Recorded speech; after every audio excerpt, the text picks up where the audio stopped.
Graphic and disturbing evidence in a Massachusetts courtroom today in the trial of a mother accused of killing her 3 young children. Her ex-husband today testified, saying the house was unusually quiet on the night that he walked into their bedroom to find his wife severely injured after she tried to take her own life. Take a listen.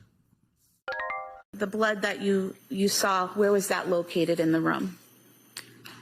It was everywhere. It was, it looked like it was sprayed almost with like a hose. And there was a huge puddle in the middle of the room, and it was sprayed all over pretty much every surface. So that is Lindsay Clancy there with her head in her hands in tears after her then husband's 911 call was played in court from the night of January 2023. Prosecutors also submitted into evidence the clothing worn by the 3 small children that day, the day they died, and the exercise bands prosecutors say Clancy used to kill them. We will not be showing video of the images or that moment in court. Clancy's attorneys say she was experiencing postpartum psychosis at the time. She should not be held criminally responsible for her actions. We want to bring in Sue O'Connell. She's a courtroom insider for our NBC station in Boston. Sue, you were inside the court at this very heavy, hard-to-watch testimony and evidence today. How did the jurors react? So there are 18 jurors, 12 women, 6 men. They'll be whittled down to 12 after closing arguments. I've been watching them for a few days now, and some of them were on the verge of tears, but they had been since day one. Some are somber, some are very concerned. It was a very grim day. And I would say that as they watched this evidence be presented, first you had Patrick Clancy walk through what happened that day. Then, as you said, we saw the children's clothes and those exercise bands. And then just this anguish, this gut-wrenching 911 call, which I've never heard anything like it. Many seasoned reporters in that room said it was the worst thing that they have heard.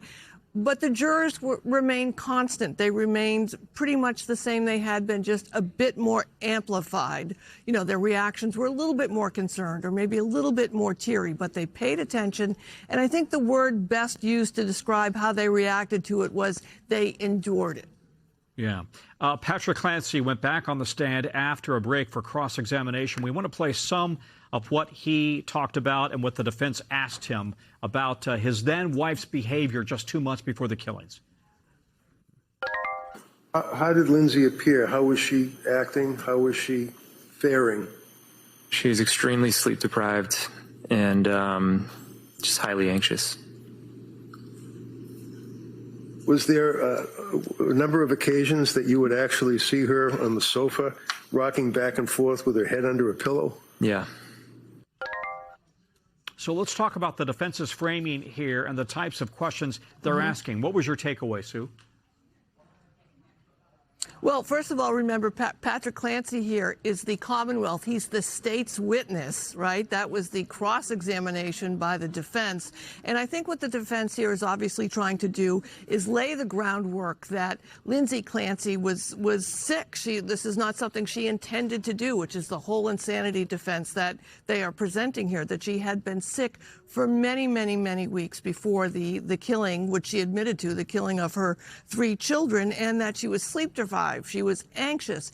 And her husband, her ex-husband now, but he was very involved in her care. He was very concerned about what was happening to her, about the medications that she was taking. So what they're doing right here is just laying the groundwork with the Commonwealth's witness for their defense. Yeah, how horrific. Sue O'Connell, thank you very much. We thank you for watching, and remember, stay updated on breaking news and top stories on the NBC News app or watch live on our YouTube channel.